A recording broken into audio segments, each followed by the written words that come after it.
This is Module 3, Lesson 1. The objective of this lesson is to study commutativity to find known facts of 6, 7, 8, and 9. So far the students have learned how to multiply by 1, 2, 3, 4, and 5.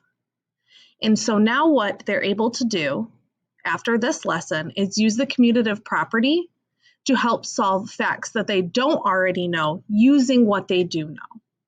So what commutativity says is that you can take two numbers and you can flip them and the answer stays the same.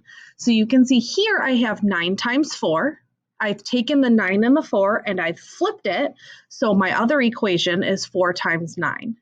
What we're going to prove is that these answers will be the same. It doesn't matter what number we multiply or skip count by, the answer will stay the same. So the way that we're going to prove that is first by doing what the students do know how to do already. The students do know how to count by 4. So 9 times 4 would be 9 groups of 4. So what we have here is a tape diagram that has 9 groups. Each of these groups is worth 4.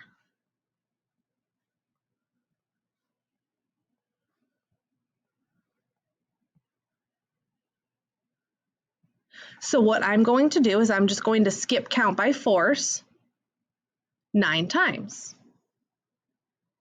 4, 8, 12, 16, 20, 24, 28, 32, 36, which means 9 times 4, or 9 groups of 4, equals 36. So now commutativity says we can take those two numbers and flip them and the answer stays the same. So let's prove that. This other tape diagram is 4 groups of 9.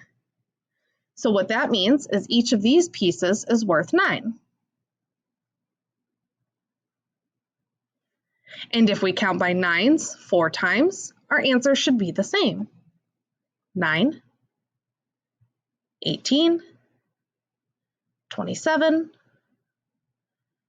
36. So 4 times 9 does equal 36. And we'll notice both answers are the same. So the reason that this is important for this lesson is that we have not practiced counting by 9s yet, but we have practiced counting by 4s.